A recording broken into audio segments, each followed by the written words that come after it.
नमस्कार मित्रों, अश्वनी सेज में पुनः स्वागत है। मित्रों, आज चर्चा भारत सरकार ने न्यूज़ क्लिक चैनल के ऊपर छापा डालकर चाइना फंडिंग का आरोप लगाते हुए उसके विरुद्ध कार्रवाई की।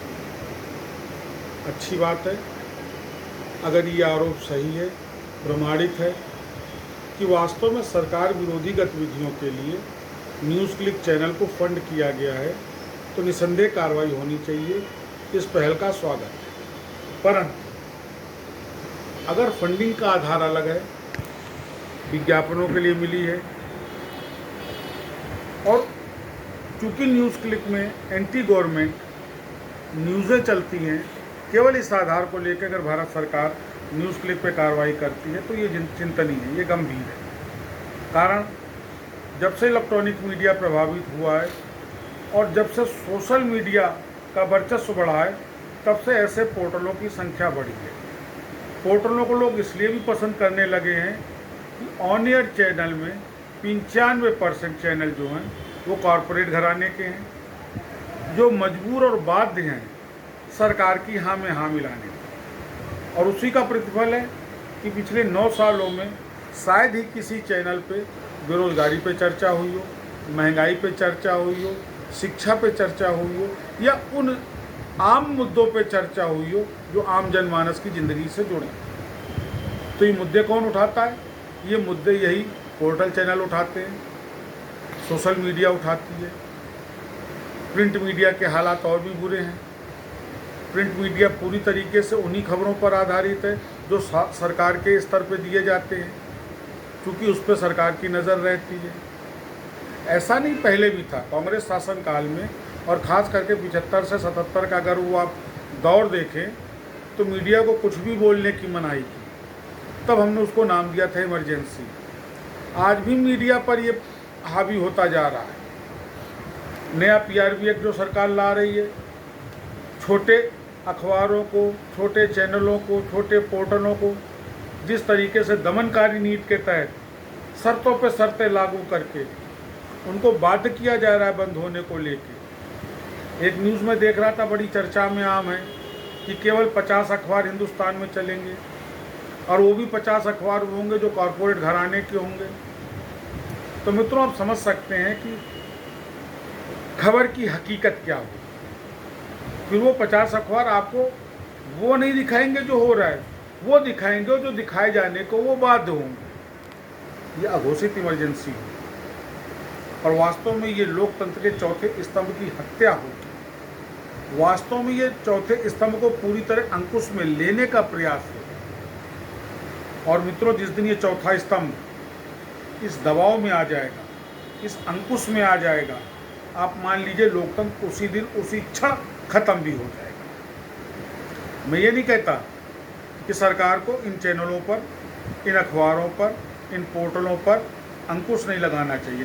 निसंदेह अंकुश होना चाहिए, लेकिन अंकुश की एक मर्यादा होनी चाहिए। खबर झूठी है, अफवाह फैलाती है, निसंदेह कार्रवाई हो। जिस तरीके का आरोप न्यूज़ क्लिक पे लगा, अगर वास्तव में न्यूज़ क्लिक ने इसलिए फंडिंग ली कि उसको एंटी गवर्नमेंट मूवमेंट बनाना है, एक माहौल बनाना है, तो निसंदेह कार्रवाई की जानी चाहिए।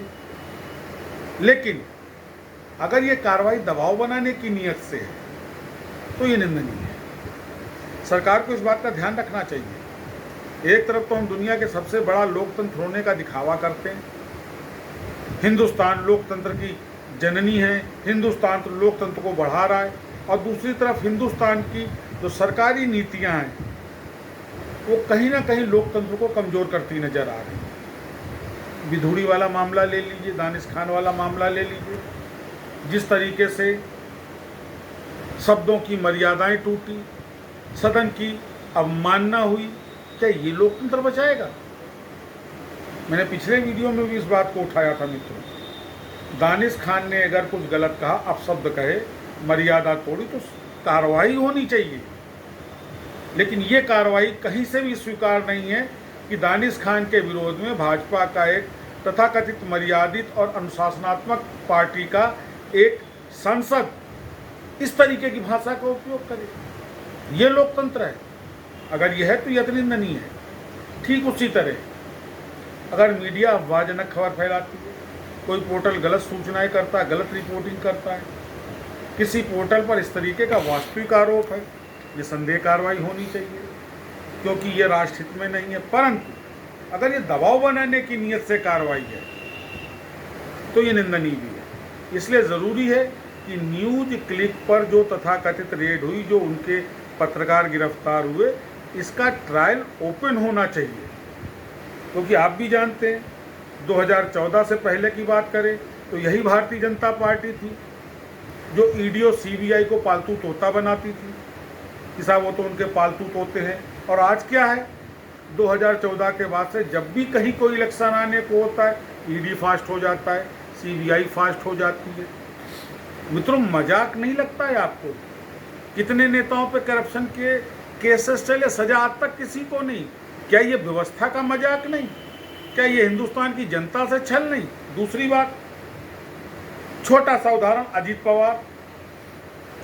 इसी अजीत पवार को भाजपा ज्वाइन करने से 15 दिन पूर्व भाजपा का हर नेता चिल्ला रहा था 70,000 करोड़ का घोटाला, जेल हो जाएगी, चक्की पी सिंह जेल में जाएंगे। आज क्या, सब खत्म।